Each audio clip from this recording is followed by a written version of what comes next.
നമസ്കാരം, ഇടുക്കി ലൈവിലേക്ക് സ്വാഗതം. ബോളിവുഡ് താരവും ദീർഘദൂര ഓട്ടക്കാരനുമായ മിലിന്ദ് സോമൻ കേരളത്തിന്റെ മലയോര ഹൈവേയിൽ ഓടാനെത്തുന്നു.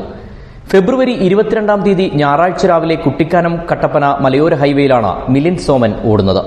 കഴിഞ്ഞ വർഷം സ്വാതന്ത്ര്യദിനത്തോടനുബന്ധിച്ച് മുംബൈ ഹൈവേയിൽ നടത്തിയ 450 കിലോമീറ്റർ ദൈർഘ്യമുള്ള ഐതിഹാസിക ഓട്ടത്തിന് ശേഷം മിലിന്ദ് പങ്കെടുക്കുന്ന ഹൈവേ റണ്ണാണിത്.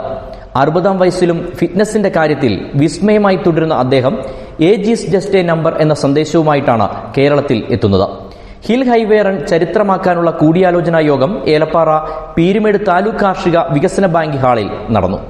വാർത്ത കാണാം. കിഫ്ബിയുടെ നേതൃത്വത്തിൽ പ്രശസ്ത ദീർഘദൂര ഓട്ടതാരം മിലിന്ദ് സോമൻ നയിക്കുന്ന ഹിൽ ഹൈവേ റൺ ഫെബ്രുവരി 22-ാം തീയതി ഞായറാഴ്ചയാണ് നടക്കുന്നത്. മലയോര ഹൈവേയുടെ വികസന പ്രാധാന്യം ലോകശ്രദ്ധയിൽപ്പെടുത്തുക എന്ന ലക്ഷ്യത്തോടെ നടത്തുന്ന ഹിൽ ഹൈവേ റൺ ഇടുക്കിയുടെ കായിക സാമൂഹിക മേഖലയ്ക്ക് പുതിയ ദിശാബോധം നൽകുമെന്നാണ് പ്രതീക്ഷ. ഇടുക്കിയുടെ മനോഹരമായ വ്യൂ പോയിന്റുകളിലൂടെ ബോളിവുഡിന്റെ ഫിറ്റ്നസ് അംബാസിഡറായ മിലിന്ദ് സോമനൊപ്പം ഓടാനുള്ള ഈ അപൂർവ അവസരത്തിനായി കാത്തിരിക്കുകയാണ് കായിക പ്രേമികൾ. കിഫ്ബിയുടെ ഔദ്യോഗിക വെബ്സൈറ്റായ www.kifbi.org എന്ന വെബ്സൈറ്റ് വഴിയും 9072000430 എന്ന വാട്സ്ആപ്പ് ബോട്ട് വഴിയും രജിസ്റ്റർ ചെയ്യാം. കിഫ്ബിയുടെ നേതൃത്വത്തിൽ 134.4 കോടി രൂപ ചെലവഴിച്ചാണ് മലയോര ഹൈവേ നിർമ്മിച്ചത്. ജില്ലയിൽ ഈ മഹാ ഓട്ടം ചരിത്ര സംഭവമാക്കുന്നതിനുള്ള ഒരുക്കങ്ങൾ വിലയിരുത്താൻ ഏലപ്പാറയിലെ പീരുമേട് താലൂക്ക് കാർഷിക വികസന ബാങ്ക് ഹാളിൽ വിപുലമായ കൂടിയാലോചനാ യോഗമാണ് ചേർന്നത്. പരിപാടിയുടെ വിജയത്തിനായി സുരക്ഷാ ക്രമീകരണങ്ങൾ, ട്രാഫിക് നിയന്ത്രണം, ആരോഗ്യ സൌകര്യങ്ങൾ, മീഡിയ ഏകോപനം, വിദ്യാർത്ഥി പങ്കാളിത്തം, സാമൂഹിക സന്ദേശങ്ങളുടെ പ്രചാരണം തുടങ്ങിയ വിഷയങ്ങൾ വിശദമായി ചർച്ച ചെയ്തു.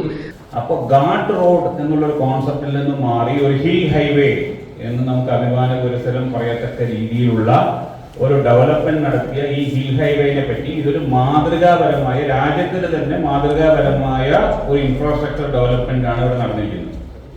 അത് ആളുകളിലേക്ക് എങ്ങനെ എത്തിക്കാം, ഇന്ത്യ മുഴുവൻ ഇതിനെക്കുറിച്ച് എങ്ങനെ ചർച്ച ചെയ്യാം.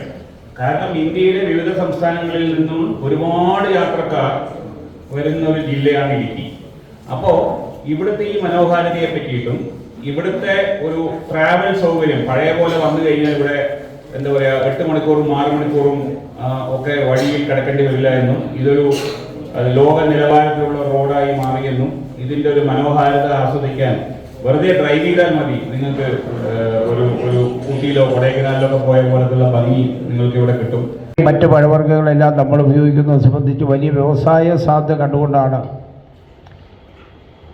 കട്ടപ്പന തേനി കമ്പം തേനി തുരങ്കപാതയെ സംബന്ധിച്ച് ഞങ്ങളുടെ ആശയം വെച്ചു. ഈ ബഡ്ജറ്റിൽ അതിൻ്റെ സാധ്യത പഠനത്തിന് വേണ്ടി 10 കോടി രൂപ വെച്ചിട്ടുണ്ട്. ആലോചനാ യോഗത്തിൽ KIIFB പ്രതിനിധികളായ VS Sreekumar, U Pradeep, CPIM Idukki ജില്ലാ സെക്രട്ടറി CV വർഗീസ്, ഇടുക്കി ജില്ലാ sports council president Muhammad Faisal, trade union നേതാക്കളായ PS Rajan, R Thilakan, Romeo Sebastian, KT Binu, KL Joseph, MD Saji, S Sabu, KP Sumod, MJ Vavachan, വിവിധ വകുപ്പുകളെ പ്രതിനിധീകരിച്ച് മുതിർന്ന ഉദ്യോഗസ്ഥർ, വിവിധ വിദ്യാഭ്യാസ സ്ഥാപനങ്ങളുടെ തലവന്മാർ, പൗരപ്രമുഖന്മാർ തുടങ്ങിയവർ പങ്കെടുത്തു. Idukki live news, Elappara.